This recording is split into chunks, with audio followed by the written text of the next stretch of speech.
We never imagined that something strange could happen inside our own home. Day by day, we go about our routine without thinking too much, relying on the small certainties we've built over the years. But sometimes, all it takes is a subtle change for everything to start slipping out of place.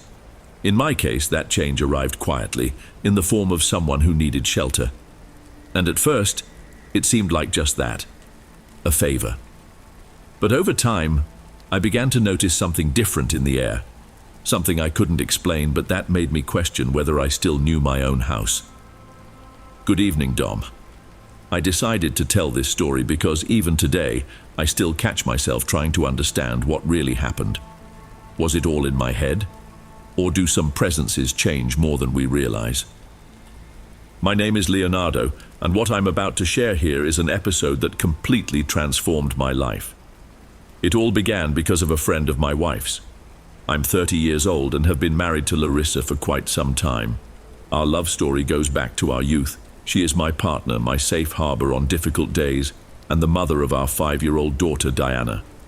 Larissa is an extraordinary woman, with brown hair that falls over her shoulders and a smile capable of dispelling any shadow. She works as a history teacher at a local school, and I've always been fascinated by her passion for past events. Our greatest treasure is Diana, a lively little girl with dark curls and eyes as bright as the night sky. She has endless curiosity, filling our home with laughter and mischief. We live in a simple but cozy house on the outskirts of Mexico City, with a small garden where Larissa devotes herself to growing plants. Our routine was uncomplicated, filled with moments of joy even in the face of the challenges we've faced over the years. We've always supported each other. Our home was a haven of tranquility until Tatiana appeared. Larissa mentioned her name one afternoon, her voice carrying a mix of concern and urgency. We were in the living room while Diana played outside with her toys. "Leonardo, I need to ask you something," said Larissa, her deep eyes locked on mine. "Tatiana, a friend from my college days, is going through a rough time. The apartment she lives in is under renovation, full of dust, and she can't stay there. She asked if she could stay here for a few weeks." I knew Tatiana, but only superficially. She had been Larissa's friend for years, and although we rarely crossed paths, I remembered her as someone reserved and wrapped in a certain mystery. Tall, with black hair like the night and eyes that seemed to pierce whatever was in front of them. Even so, there was no reason to refuse. "Sure, Larissa, if she needs shelter, I don't see a problem. It's only for a few weeks, right?" I replied, trying to ease the apprehension in my wife's voice. She nodded, relieved. "Thank you, Leonardo. I knew you would understand." The next day, Tatiana arrived carrying her suitcases and a grateful smile. She quickly settled into the guest room and, from the start, offered to help. She took on some household chores and looked after Diana when Larissa and I were busy. At first glance, her presence seemed like a relief, someone who made everyday life a bit easier. But little by little, something started to bother me. Tatiana moved around the house in a way that was both graceful and unsettling. Her gestures were precise, calculated, as if each movement was meticulously rehearsed. And despite Larissa's enthusiasm about having her around, I began to notice something subtly strange in the way she interacted. One night, after an exhausting day at work, I came home feeling the weight of the routine. Diana was playing in the living room, and Tatiana, sitting on the couch, greeted me with a discreet smile. The familiar scent of our home was now mixed with a sweet, enveloping perfume, a new smell that somehow seemed out of place. "Leonardo, I made some tea for you. I'm sure you'll enjoy it," said Tatiana, handing me a cup with great delicacy. I thanked her and settled in, lifting the cup to my lips. The flavor was peculiar, a fusion of herbs that spread a sensation of warmth and serenity through my body. I had never tasted anything like it before. "It's amazing, Tatiana. What's in it?" I asked, intrigued by the unusual taste. "It's an old recipe," she replied, giving me a mysterious smile. "A special blend I learned a long time ago. I'm glad you liked it." There was something in her tone that gave me a slight sense of unease, but I was too tired to dig any deeper. I finished the tea, letting that strange feeling of relaxation wash over me. That night the dreams started. At first they were confusing, just fragments that evaporated as soon as I woke up. But as the days went by, they became clearer, more intense. In all of them, Tatiana was there, always close, whispering indecipherable words that stirred a disturbing mixture of desire and guilt in me. I woke up startled, my heart pounding, trying to convince myself that it was all just meaningless fantasies. Still, during the day, thoughts of Tatiana kept surfacing in my mind, unbidden and impossible to shake off. Especially when she offered me that tea each night, always with a look that seemed to hold me there, waiting for my response. The sense of well-being the drink provided was addictive. Even with the unsettling dreams, I continued to accept it. But that night, something bothered me more than usual. I woke up in a sweat, the taste of the tea still in my mouth, and a strange feeling that Tatiana knew more than she let on. I couldn't keep ignoring it. The next morning, while she was preparing coffee in the kitchen, I approached and tried to strike up a conversation. "Tatiana, that tea, what exactly is in it?" I asked, keeping my tone casual. She looked up and smiled as though she had been expecting the question. "Only natural herbs, but some have special properties. Relax, Leonardo," she said with that enigmatic gaze. I wanted to press the issue, but Larissa entered the kitchen at that moment, and the conversation fizzled out. But one thing was clear: I needed to stay alert. Over time, Tatiana's presence became more noticeable. Despite her kindness and helpful attitude, something in her gaze caused me growing discomfort. Whenever she handed me the cup, her dark eyes followed my every move as if waiting for something. But I kept ignoring that feeling, carried along by the daily routine and the apparent normality of everything around me. Until one night, after yet another cup of tea, the dreams took a different turn. I was in our house, but something was wrong. The walls seemed to stretch and breathe, as if they were alive. In the midst of that distorted environment, Tatiana appeared before me wearing a white dress, her hair loose over her shoulders. She drew closer, murmuring words in a language I didn't recognize, while her hands brushed against my skin with a chilling softness. Her perfume, that sweet, intoxicating aroma, engulfed me, making the air heavy, almost unbearable. I woke up abruptly, drenched in sweat, my heart pounding in my chest. Beside me, Larissa slept peacefully, oblivious to the nightmare haunting me. I rose quietly and went to the bathroom, splashing water on my face in an attempt to wipe those images from my mind. But the moment I closed my eyes, they returned. Tatiana was there, her voice, her hands, her warm breath so close to my skin. The following days brought even worse nights. The dreams intensified, becoming ever more vivid and impossible to ignore. On some nights I found her in the kitchen, moving through the darkness with an unsettling fluidity, preparing the same tea she would offer me. Whenever I asked what she was doing, she just smiled, saying she couldn't sleep, that her thoughts kept her awake. And in that silence, in the dead of night, my unease grew. But that night something broke. We were all at home. Diana was playing in her room, while Larissa and I chatted in the living room. Tatiana had gone out, saying she was meeting some friends. Simply not having her around brought immediate relief, a breath of air I hadn't even realized I needed. Larissa noticed my mood change and took advantage of the moment to speak. "Leonardo, you've been so distant lately. Are you sure everything's all right at work?" she asked, giving me that worried look that always disarmed me. "Yes, Larissa, I'm just exhausted," I lied, feeling guilt spread through me. I wanted to tell her about the dreams, about my unease around Tatiana, but I was afraid of sounding paranoid.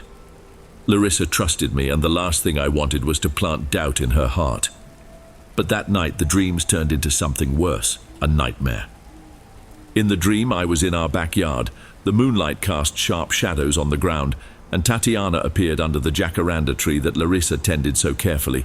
Her face looked the same, but her eyes, there was something wrong with them. A strange, unnatural gleam that made every hair on my body stand on end.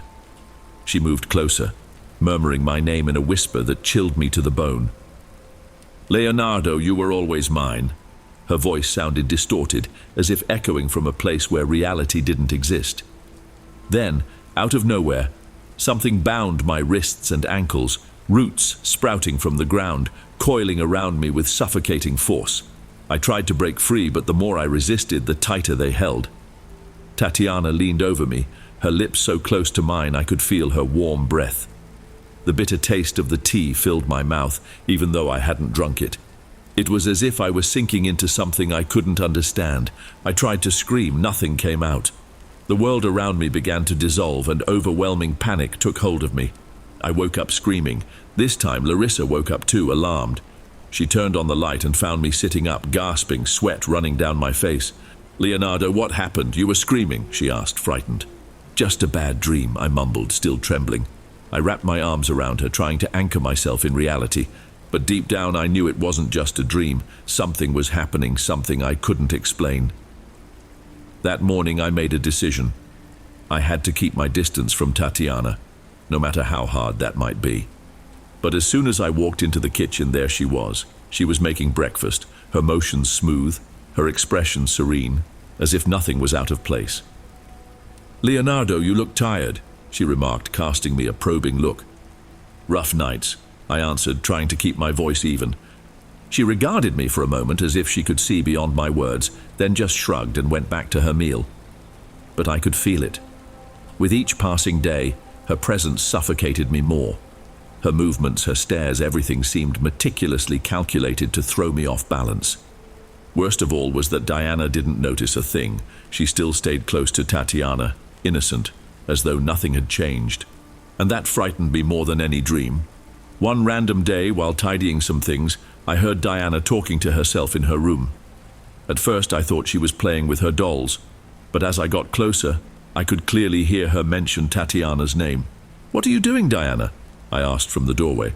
"I'm playing with my friend Daddy. Tatiana taught me a new game," she answered with an innocence that squeezed my heart. For a moment my heart froze. What kind of game was she teaching my daughter? A surge of unease and anger rose in me, hard to contain. I decided I needed to talk to Larissa that night after Diana was asleep. We needed to discuss what was happening in our house. While waiting for the right moment, I tried to organize my thoughts, but anxiety made the words tangle in my throat. When Larissa finally came into the room, I looked at her, carrying a burden I could barely express. "Larissa, we need to talk about Tatiana," I said, hearing the tremor in my own voice. She frowned, surprised by my seriousness. "What happened, Leonardo? Did she do something to bother you?" she asked, sitting down next to me. I took a deep breath, trying to keep the tension in my chest under control. "I'm not sure how to explain, but ever since she got here, everything has changed. I've been having strange, intense dreams. And today, I heard Diana talking to herself. She said Tatiana taught her new games. I don't know what's going on, but something feels wrong." Larissa watched me with a mix of worry and disbelief. "Leonardo, Tatiana is my friend. Do you really think she'd do something to harm us?" "I don't know, Larissa. It's just something doesn't feel right. The tea she gives me leaves me feeling odd, like I lose track of time, like my mind is always drifting. And Diana, today I heard her talking to herself, as though she was being taught about things I don't understand." She remained silent for a long time, just staring at me. Then she sighed, running a hand through her hair. "I'll talk to Tatiana, Leonardo. I'll ask her to be more careful with Diana, and to avoid teaching her anything that might seem strange. But I don't want her to feel uncomfortable. She trusts us, and we can't accuse her of anything without solid proof." I nodded, knowing she was right, but deep down a dark feeling was spreading inside me, like a shadow hanging over our home, ever present, ever silent. The next morning, while Larissa was talking to Tatiana in the kitchen, I took advantage of the opportunity to search Diana's room. I needed to find something, anything, that might help me understand what was happening. I rummaged through toys and books until something caught my attention under her pillow, a small cloth pouch giving off a strong smell of dried herbs. My heart pounded. I carefully opened it. Inside was a mixture of roots and leaves I didn't recognize, but whose aroma was disturbingly familiar, almost identical to that of the tea Tatiana gave me every night. I closed my fingers around it and went to the kitchen, interrupting Larissa and Tatiana's conversation. My mind was spinning with questions, but I struggled to keep calm. "Tatiana, could we talk for a moment?" I asked. She gave me her usual smile before standing up. We moved far enough away so Larissa wouldn't hear, and I showed Tatiana the pouch. "Is this yours? I found it in Diana's room," I asked, trying to detect any change in her expression. She lowered her eyes to the object, observing it for a moment, then looked at me again with a restrained smile. It's just an amulet, Leonardo, something to protect Diana from negative energies. Where I come from, we make these little pouches to ward off children's nightmares. There's nothing dangerous in it, she said softly. I studied her face, searching for any hesitation, any flaw in her explanation, but her composure was unshakable. Even so, I'd rather you not give my daughter anything without telling us first. Larissa and I are her parents, and we want to know everything that involves Diana, I replied, feeling frustration rising inside me. Tatiana nodded, still smiling.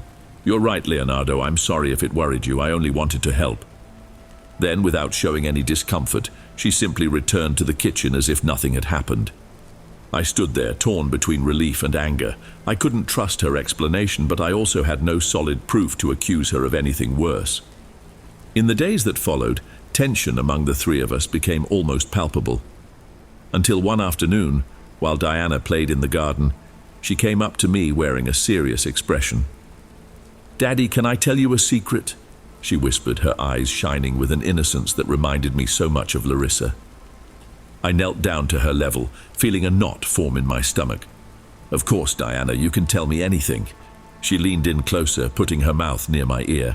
"I saw Tatiana putting something in your tea, Daddy. She said it was to make you happy, like a present. But I didn't tell Mommy because I was scared." A chill went down my spine. I felt the ground disappear from under my feet. Suddenly, everything made sense. The dreams, the tea, the pouch of herbs under Diana's pillow. It all pointed to something far more sinister than I could have imagined. What kind of magic was Tatiana practicing, and why? I couldn't wait any longer. That same night, after Diana fell asleep, I told Larissa everything. I showed her the pouch, repeated Diana's words. I watched my wife's face shift from disbelief to fear. "Leonardo, this is too serious. I don't want to believe Tatiana could do something like this. But if there's any chance it's true, we need to confront her now," said Larissa, and there was a rare firmness in her voice. Together, we went to the guest room. My heart pounded as I knocked on the door.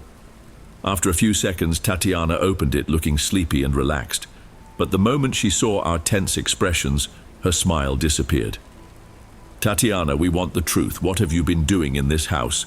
Larissa demanded, her voice heavy with tension. Tatiana stared at us for a long moment, and then something in her gaze changed. It became colder, more distant. Then she smiled again, but it was no longer the friendly smile from before. There was something dark there, something that seemed to mix anger with something even worse. "Larissa, Leonardo, I guess it's time for you to know the truth," she said, her voice deeper than I'd ever heard it. A heavy silence followed Tatiana's words, thick enough to fill every corner of the house. Larissa and I looked at each other, as if seeking answers or refuge, anything that might make sense. Tatiana took a step back and, with a calm motion of her hand, invited us into the room. We didn't understand why we complied, but there was something in the way she looked at us, as if there were no more secrets to hide, that made us follow her. As soon as we crossed the threshold, the atmosphere changed. The guest room felt different, like it no longer belonged to the same house. A strong smell of burning herbs mingled with the sweet perfume that always surrounded her. On the nightstand, a red candle flickered, casting shadows on the walls that seemed to move on their own. "I didn't expect you to find out so soon, but I suppose there's no going back now," said Tatiana, sitting on the edge of the bed. Her voice was far too serene, and that made me shudder. Larissa gripped my hand tightly. I swallowed hard, trying to keep calm. "What do you want from us, Tatiana? Why are you doing this?" I asked, feeling fear and anger clash inside me. She smiled, but it was an empty smile, devoid of warmth. Delicately, she picked up the candle with her fingers. "I've always wanted you, Leonardo. From the moment I met Larissa, I knew. You were meant to be mine. She never noticed, but I always did. So if I couldn't have you naturally, I'd find another way. My grandmother taught me old secrets, things others would call superstition, but I knew they worked." Her words stole my breath, but Larissa spoke before I could. "This is insane," she shot back, her voice trembling with indignation. "If you think you can manipulate my family with some sort of magic, you're mistaken." Tatiana raised the candle and her expression turned grim. You don't understand, Larissa. This goes beyond the three of us. I sacrificed part of myself to achieve this power, and you can't just decide it doesn't exist, or that you can keep me from having what's mine. A chill crept over me as I realized the candle's flame was growing, casting shadows that writhed impossibly. The room seemed to shrink around us, the air heavy with something invisible yet present. You're toying with something you don't understand. Stop now before it's too late, I shouted, my voice thick with desperation. But Tatiana no longer listened. Her eyes were fixed on the candle's flame, and her lips moved in an almost inaudible murmur, as if reciting an ancient chant. Suddenly a blast of cold wind swept the room, snuffing out the candle in an instant. Darkness enveloped us. A deep silence, almost alive, took over. Then I sensed it. Something was moving in the room, something that shouldn't be there. Larissa backed away, her eyes wide with sheer terror. I tried to hold her hand, ready to flee, but Tatiana lifted her head and looked at us. Her eyes were no longer the same. A red glow pulsed within them, and her smile, it was no longer human. "Now you understand, don't you?" she said, her voice echoing from every corner of the room at once. "The tea, the dreams. It was all meant to weaken you, Leonardo, to make you want to stay by my side." She tilted her head slightly, as if savoring the moment. "But now I don't have to pretend anymore." Before I could react, a whisper from Tatiana reverberated through the room like a never-ending echo, and a shudder coursed through me. My muscles tensed, and an invisible force slammed me to my knees. Larissa tried to help me up, but she was thrown against the wall, left dazed. "Let her go, Tatiana, you have no right," I yelled, struggling to break free from whatever held me on the floor, but my words were useless. Tatiana approached, and when I looked at her face, I saw something I'd never noticed before. A mad glow in her eyes, a hatred beyond my comprehension. Her cold hand slid over my face, causing an instant chill. "Leonardo, things could have been different, but you ruined everything, and now Larissa will pay for getting involved where she shouldn't have," she murmured, leaning over me. My mind started to fog, a deep stupor taking over, like a shadow seeping into my thoughts. But suddenly, a familiar voice cut through the silence in the hallway. "Daddy!" Diana stood at the door, tears of fear in her eyes. Tatiana turned to her, and for a moment, her grim expression seemed to waver, but then an even crueler smile appeared on her lips. Her hand reached gently toward my daughter. "Come here, little one, I can take care of you too," she said, with a sweetness that felt threatening. An uncontrollable rage flared inside me, breaking the invisible chains that held me down. In a burst of strength, I stood up and shoved Tatiana with everything I had. She fell to the floor, and the candle nearby rolled away and went out. Without hesitation, I scooped Diana up in my arms and rushed to Larissa, who was still recovering from the impact. I supported her, and together we left the room, locking the door behind us. Tatiana's furious pounding on the door echoed horribly, but I didn't waver. My only concern was to get my family away from that woman who no longer seemed human. We took refuge in the living room while Larissa called the police, aware that no explanation could fully convey what we had witnessed. Every second stretched out, punctuated by Tatiana's incessant blows against the door. But then, they stopped. Suddenly, an absolute silence filled the house. I looked at Larissa, who was still clutching the phone with trembling hands. Neither of us dared move closer. When the police finally arrived, they opened the door to the guest room and found it completely empty. No sign of Tatiana, no suitcases, no personal items, only a faint scent of burned herbs lingering in the air. "Are you sure she was here?" asked one of the officers, frowning. Larissa and I exchanged glances. How could we explain what had happened? The skeptical look on the officers' faces irritated me, but before I could protest, something caught my eye. On the floor, next to the bed, lay a small time-worn notebook. I picked it up without thinking twice, a shiver running down my spine. Its pages were filled with strange symbols and scribbles in Old Spanish. "What is this?" Larissa whispered, peering over my shoulder. My heart raced. If Tatiana really had vanished without a trace, this notebook was our only clue. But I knew the truth. The marks left on the door were real, and the small pouch of herbs I had found was still in my pocket, a tangible reminder of the darkness that had tried to consume us. Tatiana's disappearance cast a permanent shadow over us, an invisible scar that no routine could heal. The police, out of answers, suggested she'd run away to evade the consequences of her actions. But none of us believed that. What we had faced that night went beyond any normal explanation. Larissa struggled to stay calm for Diana's sake, but both of us knew our sense of safety was a fragile illusion. Every corner of the house felt imbued with Tatiana's presence, and no matter how hard we tried to erase her traces, something of her remained. The persistent smell of burning herbs clung to the air, refusing to vanish. At night, when silence fell, I sometimes felt like I could hear distant murmurs, as though a voice were whispering from the house's darkest corners. One random day, while sifting through the belongings Tatiana left behind, something stopped me in my tracks. Among the papers, I found a small, worn leather notebook with yellowed pages covered in symbols and unfamiliar drawings. As I flipped through it, I noticed most of it was written in older Spanish, with references to rituals of invocation and protection. Some passages gave me an immediate chill, but nothing disturbed me more than one particular page. On it, my name, Larissa's and Diana's, were written inside a circle, accompanied by fragments of our birth dates. I brought the notebook to Larissa, trying to keep the tremor out of my voice. "Look at this, Larissa. Tatiana used it all the time. She was thinking about us even before she showed up here." She took the notebook, her fingers trembling as she turned the pages, her eyes fixed on what she saw. Fear became obvious in her expression. "Leonardo, this is old. My grandmother told me stories about these rituals when I was a child, but I always thought they were just legends, superstitions. I never imagined someone could take them seriously, let alone do something like this," she whispered, anguish evident in each word. I moved closer and hugged her, feeling the weight of this discovery pull us further into a labyrinth of shadows and unanswered questions. Our once simple life now felt tangled in darkness. But we did have a clue in the notebook, an address scribbled on the last pages, accompanied by a short note, Casa dos Orígenes, a name that sounded ancient, as though it held secrets from forgotten times. "This might give us answers, Larissa. We need to go to that place.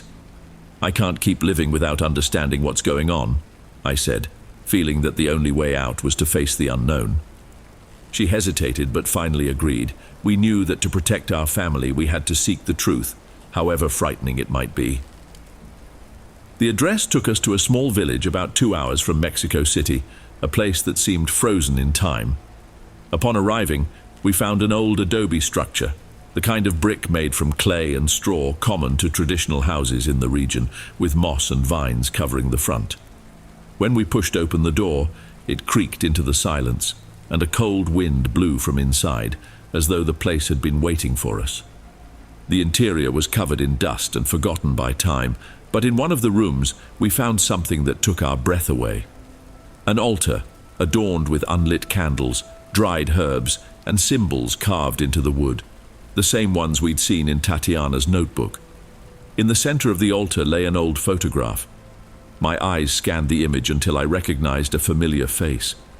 It was a woman who looked a lot like Tatiana, only younger, surrounded by figures wearing solemn expressions. At that moment I understood. She was not alone. That place was part of something much bigger. And the story no one told us began right there. A shiver ran through me as I stared at the photo. Larissa leaned forward, eyes on an inscription carved at the base of the altar. "Protection for the chosen one, imprisonment for the family," she murmured, her voice laced with tension. "Leonardo, I think this is where it all began. This is what Tatiana tried to recreate in our house."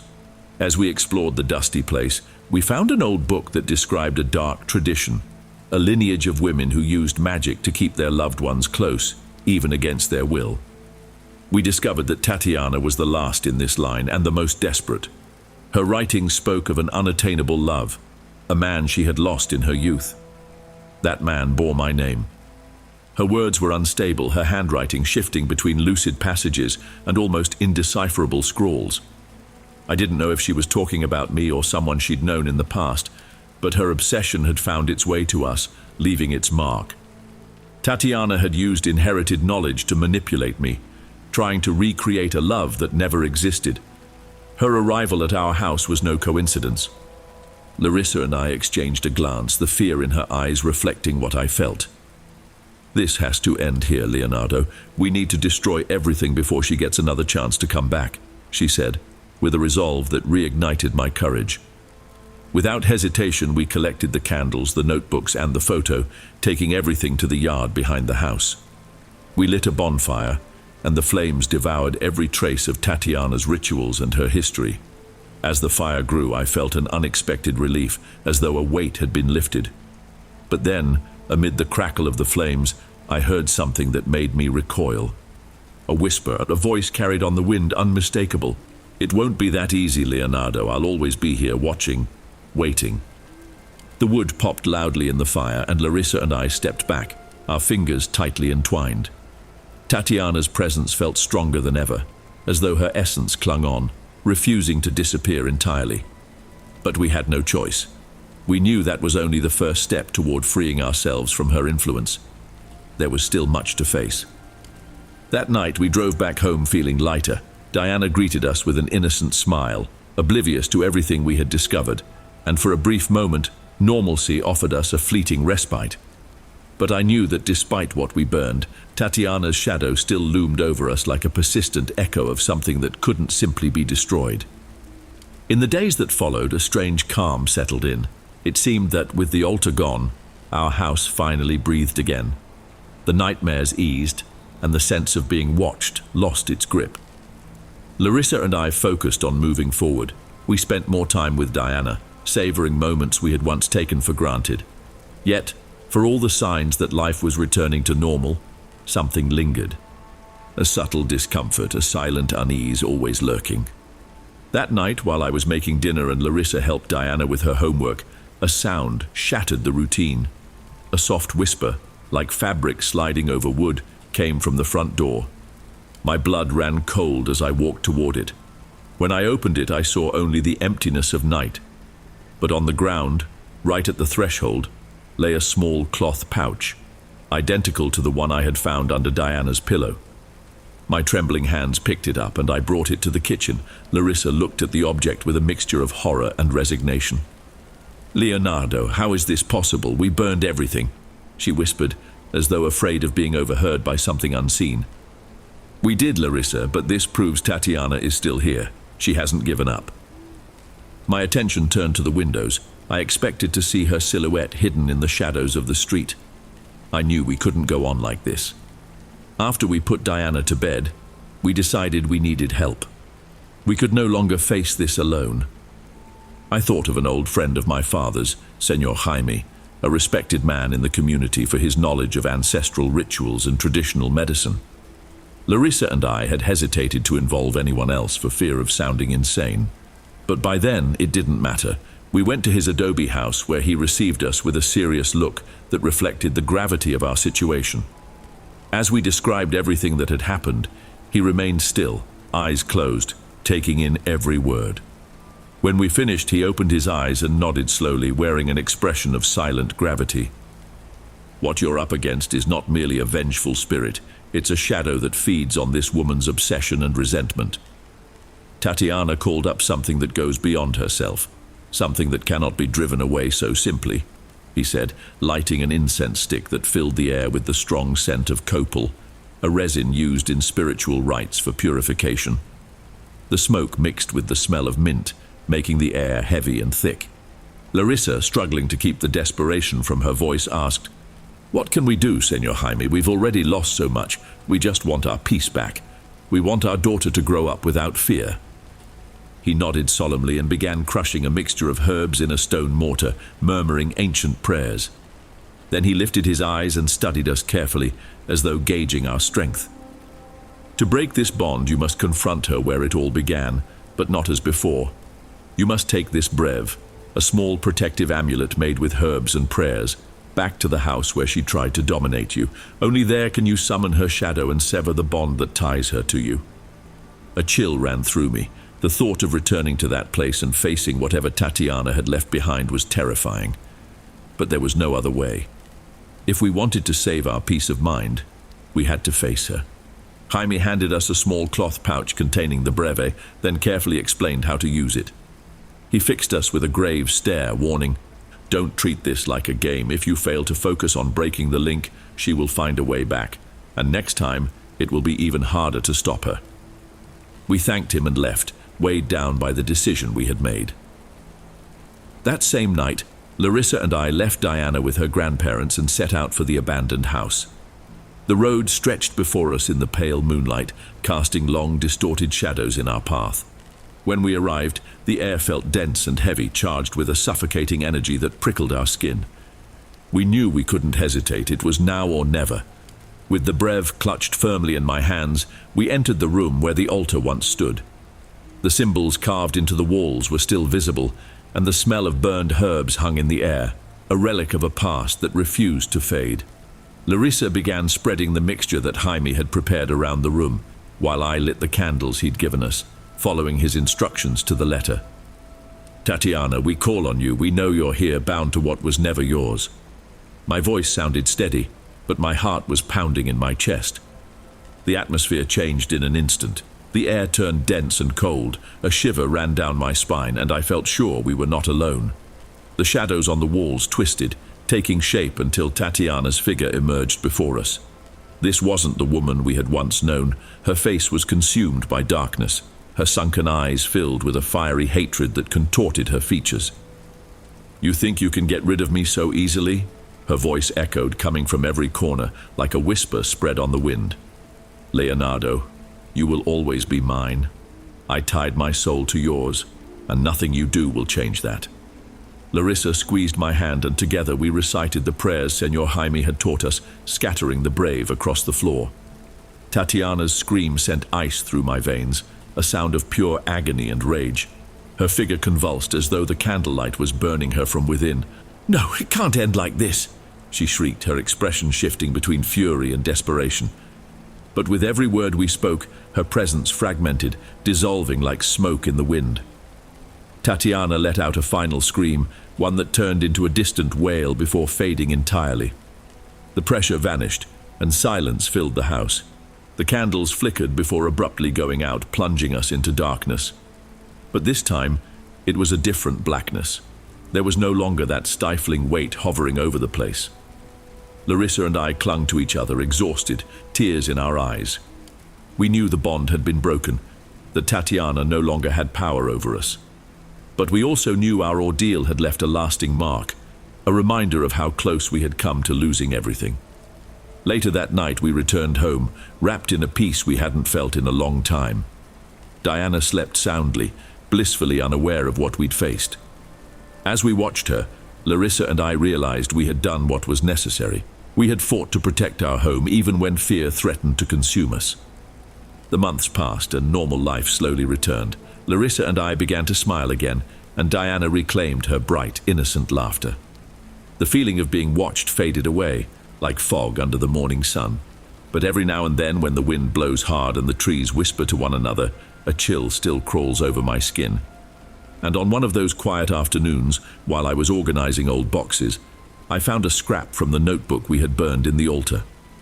With trembling fingers, I opened the single intact page. The handwriting was unmistakable. "This is not the end, Leonardo. Where there is shadow, there will always be light to reveal it." My breath caught for a moment, and a shiver ran through me. The cold returned, subtle but undeniable. I shut the notebook tightly and, without a word to Larissa, locked it inside a box. Some truths don't need to be shared. Some things are better left buried, forgotten alongside the ashes of the past. Yet ever since then, whenever the night grows too quiet and an unexpected whisper breaks the silence, I find myself wondering, did we truly escape Tatiana's shadow? Or did she merely grant us a reprieve before coming back? Before we move on to the next story, if you're new here, don't forget to subscribe to the channel and turn on the notification bell to get the latest stories. Your presence means a lot, and your support is essential. All right, let's keep going.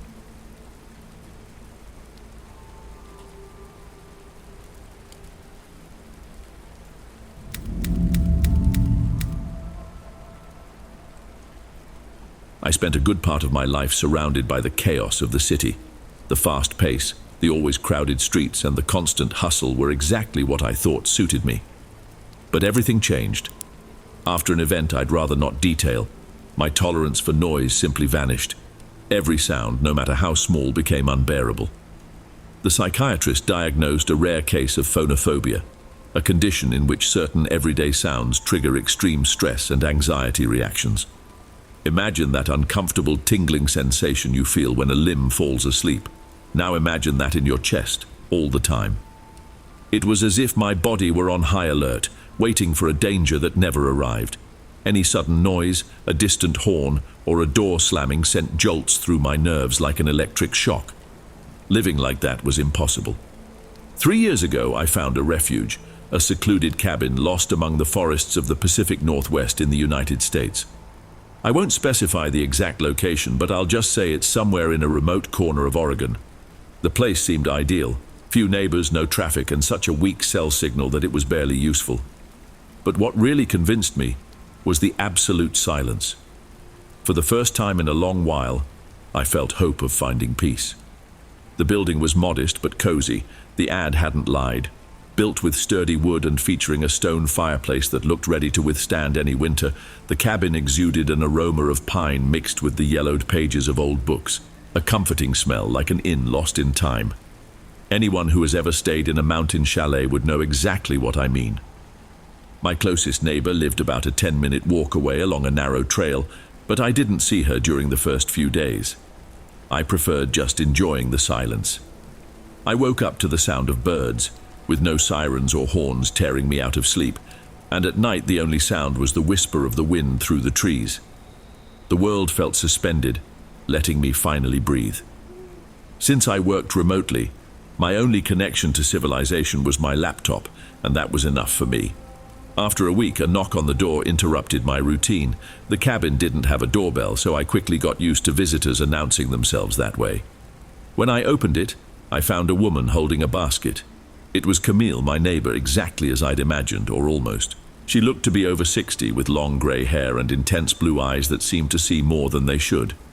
She wore a serious, direct expression, no beating around the bush. With a firm gesture, she held the basket out toward me, waiting for me to take it. There was no choice. She practically shoved it in my face. A courteous gesture maybe, but something about it felt strange. I took the basket, thanked her, and noticed she didn't look away. She seemed to expect me to say something more, but I couldn't find any words. I just smiled. She stood there, motionless, her posture rigid, like someone unaccustomed to social interactions. Then, without any change in her expression, she finally broke the silence. She spoke a sentence that still echoes in my mind. Always keep your lamps filled, your windows tightly closed, and your mind sharper than your axe. Those words didn't sound like something you'd say in casual conversation. Her tone was impersonal, almost mechanical, as if she were reciting instructions from some forgotten manual. To me, it sounded far more like a warning than simple advice. I just nodded, forced a smile, and closed the door. I stayed there, listening. I expected her footsteps to fade quickly along the trail, but she stood still for about 45 seconds before walking away. Maybe that was the most unsettling detail of all. Even so, I tried not to think too much about it. That gesture, strange as it was, still felt like an act of kindness. Camille didn't seem threatening, just someone used to living on her own. If I ever needed help, I sensed she would lend a hand, but without getting too involved. Knowing someone was around, even if I had no plans to rely on her, brought a certain comfort. I left the basket in the living room without even looking inside, and went on with my routine. Later on, a storm broke over the forest. Heavy rainstorms weren't common in that region, but they happened. With the power flickering at each flash of lightning, I lit a few candles and curled up on the couch with a book, trying to ignore the moments when the lights blinked. To many that might seem like a scary scenario, but to me it was almost comforting. I realized my brain didn't react to nature's sounds the same way it did to urban noise. The pounding of the heavy rain on the roof, the wind whistling through the trees, it all had an unexpectedly calming effect. But as always, that tranquility didn't last long. Hours later, a loud bang at the door made me jump. It wasn't a normal knock. The sharp impact echoed through the cabin, loud enough to cut through the storm's noise. Whoever was on the other side didn't care about the rain. My chest tightened with that familiar tingling. I held my breath for a few seconds before picking up a flashlight and walking to the door. Through the glass panel beside the door, I saw Camille. She was completely drenched, holding a flashlight firmly. Before I could ask anything, she fired off an explanation. She'd seen someone prowling around my woodpile and thought I needed to know. My thoughts got jumbled for a moment, but the information itself was worrying enough that I didn't question it right away. I grabbed my flashlight and went onto the porch, sweeping the darkness with its beam. All I could see were trees swaying in the storm. I asked if she was sure of what she'd seen. Camille nodded, keeping her eyes fixed on the woods as though expecting something or someone to appear at any moment. Her gaze was tense, focused. The whole scene felt wrong. I kept looking for signs of movement, but there was nothing beyond the natural turmoil of a stormy night. Before I could press the matter, Camille simply mumbled for me to be careful and turned to leave. She didn't wait for a response. She didn't give me time to ask more questions. She just vanished down the trail back to her cabin, the light of her flashlight flickering until it disappeared completely. I stayed there a few moments longer, trying to make sense of what had just happened. As soon as I closed the door, something inside me shifted. Her story didn't add up. How exactly could she have seen someone at my woodpile if her house was 10 minutes away?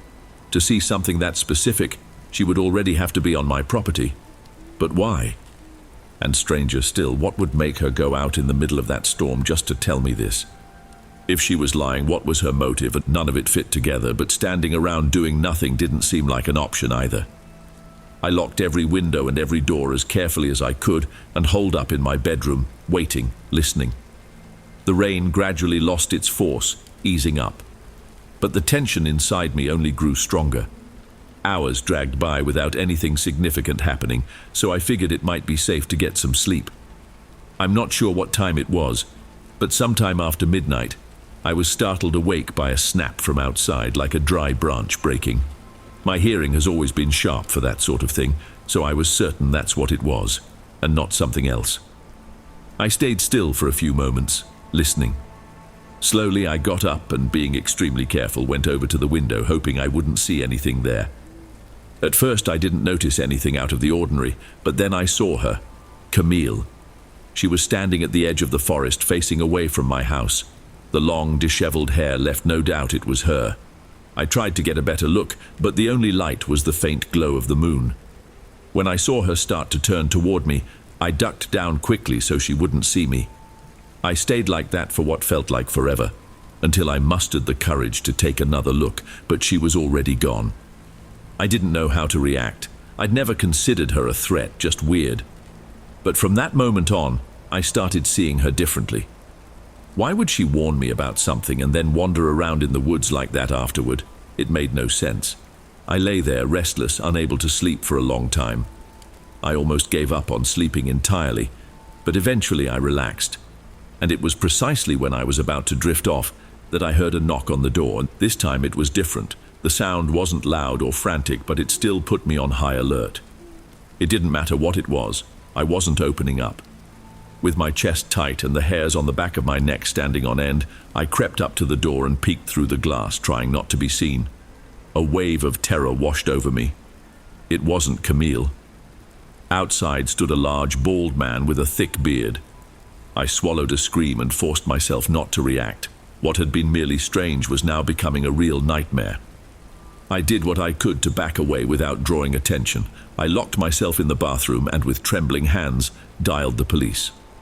As I explained the situation, the knocking grew stronger, as if he was trying to break down the door.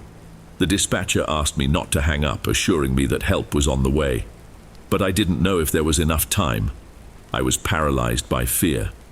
Suddenly, a crash. The door went down.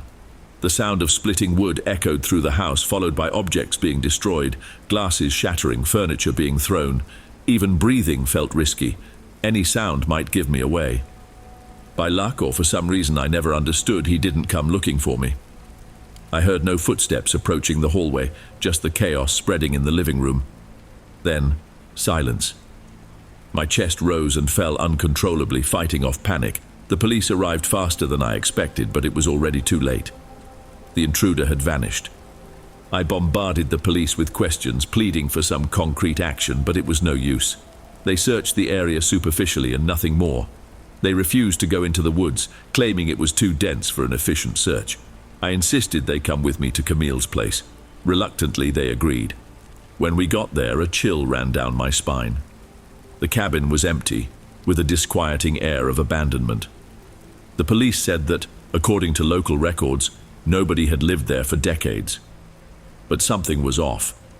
The cabin wasn't completely dilapidated. It didn't look like a structure forgotten by time. I asked them to check for signs of a break-in, but they said there was no evidence of recent activity. No footprints in the wet mud, nothing out of place. It was as if Camille had never existed. Shock gave way to anger. Their response was cold. Choosing to live isolated in the woods meant dealing with that sort of thing. After that, they just left. No footprints in the wet mud, no object out of place. It was as if Camille had never existed. But I knew she existed. I spoke to her. I saw her eyes. Of course, I didn't waste any time and left as well, but I still had to spend one last night in my cabin. It was a terrible experience. Every sound felt like a threat. But somehow, I made it through one more night without incident. Since then, I've moved on with my life better than before, but that episode still often weighs on my mind. Some of my more superstitious friends came up with a curious theory. What if Camille was some kind of spirit trying to protect me? Maybe she was there to watch over the place for reasons we'd never understand. But I'm not the kind of person who believes in supernatural things. To me, the most plausible explanation is that there were two people, Camille and that man, living in the cabin illegally. What never made sense, however, is why she would warn me about a danger if soon after she seemed to be threatening me. That's a detail I may never figure out. If you're enjoying the stories, don't forget to leave a like.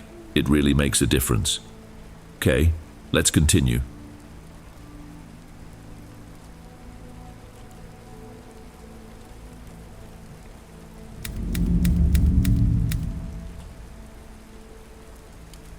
My name is Noah. I met my girlfriend, Victoria, 3 years ago when we both started college. We study at Stanford, one of the most prestigious universities in the world, a place I had dreamed of attending since I was about 8 years old. Neither of us was born in California. On the contrary, we came from Ohio.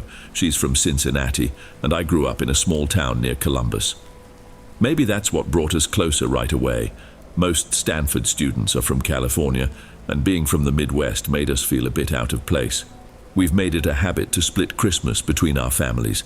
Victoria is practically part of mine by now, so her presence at our celebrations isn't just expected, it's essential. Since her house is just over 2 hours away from mine, we adopted a tradition. We spend Christmas Eve with my family, who celebrate on the night of the 24th, and right after, we drive to her house for Christmas Day lunch. Before I met her, I didn't even know that many people only celebrated on the 25th and not on Christmas Eve. Oddly enough, my favorite part of this time of year isn't the dinner or the gifts, but the drive we take in the middle of the night. It has become a ritual of ours, something we look forward to all year long. The first time we did it remains one of my most vivid memories. Where I live, the fastest route to her house doesn't involve major highways, but rather quieter roads, surrounded by fields, trees, and a few farms in the distance. Since we travel late at night, we rarely pass other cars. It feels like the whole world is asleep, and we're the only ones still awake, owning the road. Don't laugh, but we always listen to Juice WRLD, an American rapper known for his melancholic and emotional songs, during the drive. Ever since we met, his music has been part of our routine. I know not everyone likes it, but there's something special about singing together in the car, perfectly in sync. Last Christmas, everything started as usual. After a pleasant evening with my family, we packed up the car around midnight and hit the road. A light snow was falling, and the streets were deserted, just as we expected. With the heater on and the music playing loud, the moment felt perfect. Until suddenly everything changed. What happened next was one of the most unsettling experiences of my life. I was driving when the music was interrupted by my phone ringing. I frowned. Who would be calling at that hour? The screen showed an unknown number. I ignored it. It was probably some scam. Those calls have become more and more frequent. Victoria laughed and said those telemarketers must be really dedicated to be calling in the middle of Christmas night. I chuckled, let it go, and turned the music up. A few minutes later, the phone rang again. The same unknown number. I sighed and let it go to voicemail. Victoria gave me an uncertain look but said nothing. I lifted the phone for her to see and shrugged as if to say, again. Weird, was all she said. We went back to enjoying the music, but of course it didn't take long before the phone rang for the third time. This time I got annoyed. It felt like someone was stalking me. On impulse, I grabbed the phone, ready to tell them to stop bothering me. I noticed Victoria shrink in her seat beside me, surprised by my sudden movement. I admit I overreacted a bit, but I was tired and impatient. Hello? My voice came out louder than I expected, filled with irritation. I was ready to hear some generic scam recording, but instead, there was only silence on the other end, interrupted by a low, static noise. I was about to hang up when suddenly a man's voice spoke. Hello, Noah. My hands nearly slipped off the steering wheel. A chill ran down my spine, putting my entire body on high alert. Before I could react, the man continued. He started listing personal information about me. My full name, my address, intimate details of my life that no stranger should have access to. My brain felt locked, running on autopilot while I kept driving.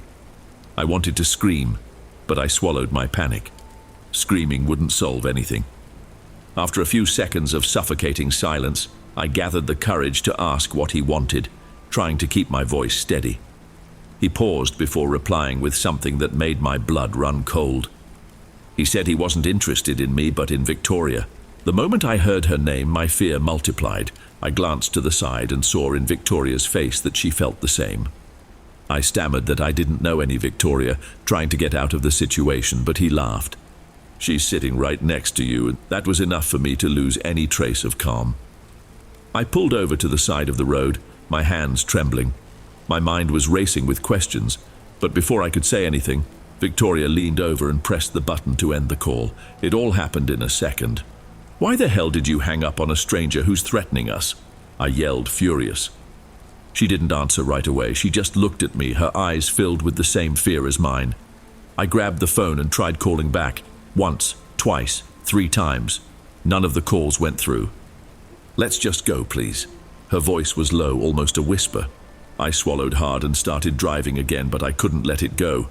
I kept pushing, asking why she had hung up, what she thought it meant. Victoria just said she was scared, that I couldn't blame her for acting on impulse. I understood. But at the same time, my mind was boiling with another possibility. What if she was hiding something? It wouldn't be the first time. We'd had our share of arguments over small lies. What if this was bigger than it seemed? The rest of the drive was suffocatingly silent. No music, no conversation. Just my thoughts running in circles, trying to figure out how someone knew exactly where we'd be that night. When we finally arrived at her house, I felt no relief at all. It's been almost a month now, and the answers are still missing. We asked our families if anyone might have been involved, but no one had any idea. Victoria insists she's just as lost as I am, which only reinforces my certainty that that call wasn't just some innocent prank. It might sound like an overreaction, but I'm sure this was something much bigger than a simple prank call. Aside from our families, no one knew about our trip. Since that night, every time my phone rings, my heart races. I keep waiting, counting the days until he calls again, and deep down I feel like it's not a matter of if, but when. Before we get to the last story, if you're still here, let me know what time you're watching in the comments. I love seeing who sticks around until the end. Let's not stop now. On to the next.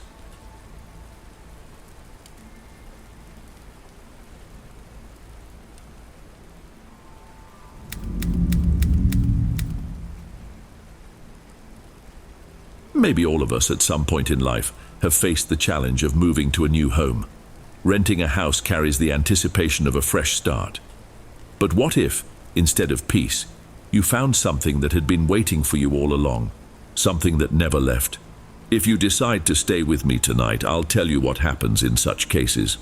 My name is Marta, and this is my story. From the moment we moved into that house, I felt something unusual. It wasn't anything visible, just a persistent feeling. To my husband and children, the place seemed perfect. Well located, close to school and work, and reasonably priced. We were familiar with the neighborhood, though we had rarely passed through that particular street. We knew that, a few months before we moved in, the house had belonged to a family that met a tragic fate. I won't go into details, but they were involved in some complicated matters. The relatives of the previous owners inherited the property and quickly decided to rent it out. It seemed like no one wanted it because of what had happened there. But when we noticed the price drop, we decided to take the opportunity. The first day went by without any issues. The house was well maintained, though it had a gloomy atmosphere, perhaps because of the old furniture left behind by the previous owners. Nothing strange happened, except for the suffocating silence when everyone went to bed. On the second night, everything changed. My husband and I were lying in bed when we heard a noise in the kitchen. It was almost 11 o'clock, and the sound was unmistakable, like someone dragging the chairs from the dining table. I got up thinking one of my kids had woken up thirsty, but when I got there, no one was around. Everything was in place. The chairs, the glasses, nothing was out of order. My husband came to check too, but we found no explanation. It must be some noise from the house next door, he suggested. That calmed me down for a moment. Maybe it really was just a sound coming from outside. On the third night, things became more unsettling. My eldest son, Gustavo, who was 19, got up in the middle of the night to use the downstairs bathroom. The next morning, during breakfast, he told us what had happened. He said that as he approached the bathroom door, he saw something. A shadow passed by the window. At first, he thought it was his sister, my husband, or me. But when he asked if someone was there, he got no answer. He slowly opened the door, hesitant. Nothing. The space was empty, but he swore he had seen someone. The table fell silent. My husband tried to reassure him, saying it was probably just his imagination, that he was half asleep and confused. Gustavo didn't argue, but his expression made it clear. He was terrified. The days passed and the incidents escalated. During the night, we would hear noises in the kitchen, as if dishes were being thrown to the floor and chairs were being forcefully pushed. Sometimes, while watching TV in our bedroom, we would see a shadow passing through the hallway under the door, accompanied by hurried footsteps. But whenever we checked, no one was there. What truly started to worry me, however, was my youngest daughter, Isadora, who was 6 years old. One morning, while having breakfast, she said something that sent chills down my spine. "Last night I talked to my friend." "What friend?" I asked. She answered without hesitation, "The girl who lives in my room." My husband and I exchanged a look filled with fear. My heart pounded as I asked Isadora what this friend looked like. With complete innocence, she described a girl with long hair who told her that her family had also lived there. She spoke without a trace of fear, as if it were the most natural thing in the world. After that, I started noticing that Isadora would talk to herself in her room. She would laugh, mumble, as if she were accompanied by someone. The most unsettling detail: the previous family also had a daughter the same age as mine. From that moment on, being alone in that house became unbearable for me. One morning, while cleaning the house, a chill ran down my spine. I was sweeping absent-mindedly when, from the corner of my eye, I saw someone crossing the living room towards the dining table. My body froze. It was a thin woman with short hair, wearing a black robe and walking barefoot. Her gaze was fixed on an invisible point, as if she hadn't even noticed me. I held my breath. I knew exactly who she was, the former owner of the house. I blinked and she vanished. I convinced myself it was just my imagination, that I was simply overwhelmed. But nothing compared to what happened that Friday. Gustavo had stayed up late working on a college assignment. Around 3 a.m, he went downstairs to get some water. A piercing scream shattered the silence of the house. My husband and I ran out and found our son on the floor, pale and trembling. He could only repeat, his voice shaky, I saw, he was there." My husband knelt beside him and asked, "Who, son?"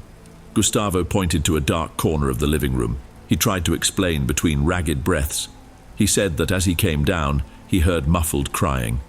A man was sitting there on the floor, hugging his knees. The sorrow radiating from him was suffocating. At first, Gustavo thought it was his father, maybe upset with me after an argument. But when he went to turn on the light, he realized that man was not his father. He was wearing a shirt stained with red, and then, without any sudden movements, he simply dissolved into thin air. We fell into absolute silence. Gustavo was trembling, and no one could deny the obvious anymore. We were not alone in that house. That same night, my husband made a decision. He woke us all up and said we were leaving at dawn. After a deep sigh, he admitted something he had been keeping from us. A few weeks earlier, while leaving for work before sunrise, he had seen a girl playing in the yard. Annoyed, he thought it was Isadora and was about to scold her. But when he opened the door, the yard was empty. As he spoke, Isadora interrupted with her small, innocent voice. "I know who she is. She's my friend, the girl from my room." We were in shock, but what she said next was even worse. "I'm not afraid of her, but I am afraid of her family. They're ugly. They have little holes in their bodies." A chill ran through all of us. That was how that family had died. Brutally. No one said another word, but my husband's expression was clear. We could not stay there. The next morning, we packed our things and went to see the house's owners. We didn't give them any explanations. We just wanted to leave. We moved a few streets away, but the weight of that house never truly left us. To this day, we hear stories of new tenants who never last long there, and every time I pass in front of that house, I feel a shiver run down my spine, as if an invisible gaze follows me from one of the windows, as if that family is still there, waiting. Hey everyone, thanks for listening. Click the notification bell to stay updated on all future narrations. I post new videos here every day. I hope to see you in the next one. On the screen now, I'm leaving 2 other great videos I know you'll enjoy. See you there.